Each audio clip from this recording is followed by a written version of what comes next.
किसी के साथ हमारा रिश्ता कैसा रहेगा, यह हमारे बात करने के तरीके पर निर्भर करता है। बिना सोचे समझे बोलेंगे तो रिश्ते बिगड़ सकते हैं। कभी कभी कुछ परिस्थितियाँ ऐसी बन जाती हैं जब रिश्तों के लिए मौन रहना ज़्यादा बेहतर रहता है। मौन रहना एक साधना की तरह है, लेकिन सोच समझकर बोलना एक कला है। हमें अपनी क्षमताओं को समझकर ही काम का चयन करना चाहिए, तभी जीवन में सफलता के साथ ही सुख शांति भी मिलती है। इस बात का महत्व नहीं है कि मुश्किलों में आप कितना धीमे चल रहे हैं। जब आप रुक जाते हैं तब बात महत्वपूर्ण हो जाती है। हालात कैसे भी हो, आगे बढ़ने पर ध्यान देना चाहिए। बड़ी सफलता पहले से की गई तैयारी पर निर्भर करती है। तैयारी के बिना छोटे छोटे कामों में भी आसानी से सफलता नहीं मिल पाती है। अधिकतर लोग बड़े बड़े मौके के इंतजार में बैठे रहते हैं और छोटे छोटे मौके छोड़ देते हैं। बुद्धिमान वही है जो छोटे छोटे अवसरों को अपनी मेहनत से बड़ा बना लेता है। अगर आप फिजूल की बातें करना अपनी दिनचर्या से हटा दें तो आप सकारात्मक और ऊर्जावान महसूस करेंगे। बोलकर सारा संदेह खत्म कर देने से अच्छा है चुप रहकर बेवकूफ़ समझा जाना। अज्ञान की सबसे बड़ी संपत्ति है मौन, और जब वह इस रहस्य को जान जाता है तब अज्ञान नहीं रहता है। मौन नींद की तरह है, वह तुम्हारे विवेक को ताज़ा रखता है। अपनी सफलता के सफ़र में निकलने से पहले अपने बस्ते में शांति और धैर्य को जरूर रख लेना।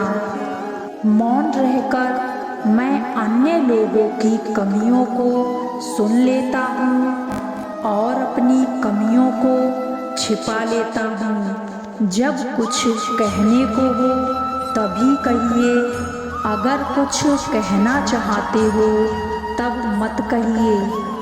बेतुकी बातों का सबसे बड़ा जवाब ना देना है।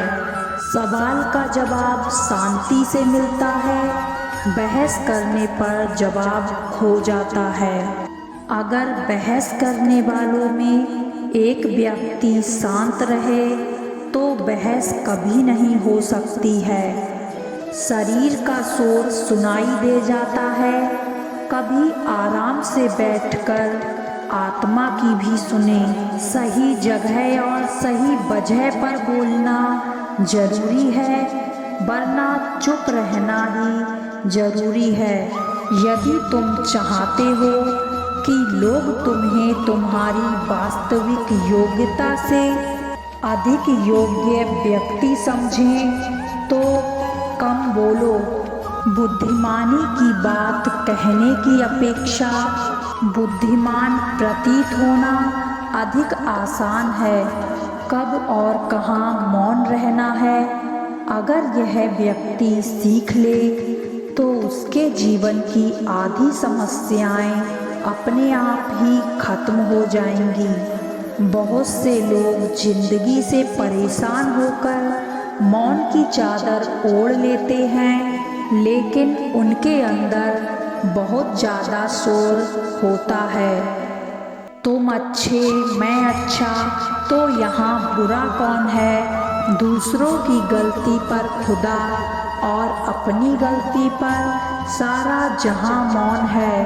वैसे तो कई अवसरों पर चुप रहना चाहिए। मौन रहने के कई फायदे भी होते हैं और नुकसान भी। कुछ ऐसे अवसर होते हैं जहाँ पर हमें बोलना ज़रूरी होता है और कुछ ऐसे मौके होते हैं जहाँ पर चुप रहने में ही समझदारी होती है। क्या आप जानते हैं कि ऐसे कौन से अवसर हैं जब कोई आदमी आपके सामने किसी तीसरे आदमी की बुराई कर रहा तो तब तुम्हें चुप रहकर बस सुनना चाहिए, अपनी राय व्यक्त नहीं करना चाहिए, क्योंकि जो आज आपके सामने किसी तीसरे की बुराई कर रहा है वह कल किसी और के सामने आपकी बुराई भी कर सकता है। यदि आपने कुछ कहा हो तो अधूरा सच, यदि आपको किसी घटना या किसी विषय पर अधूरी जानकारी है तो चुप रहना ही उत्तम है, क्योंकि अधूरा ज्ञान बड़ा घातक होता है, आपको हंसी का पात्र भी बना सकता है या किसी मुसीबत में भी डाल सकता है।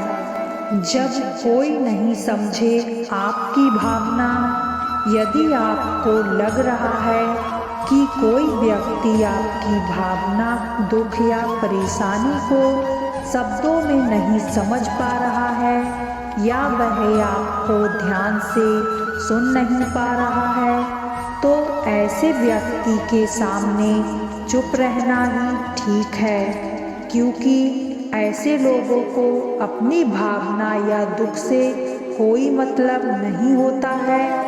ऐसे लोगों को अपना राज बताकर आप पछताएंगे ही। यदि कोई इंसान अपने दुख या परेशानी को आपको बता रहा है तो इसका मतलब यह है कि वह आपको अपना समझ रहा है।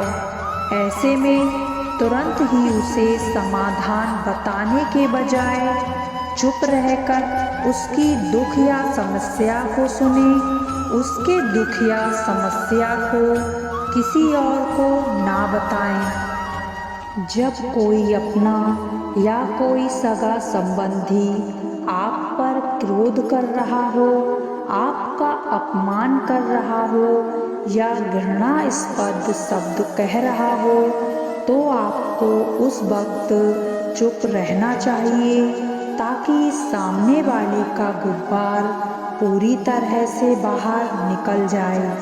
आप यदि सही हैं तो उससे कतई माफ़ी ना मांगें और चुप रहकर सही समय का इंतज़ार करें।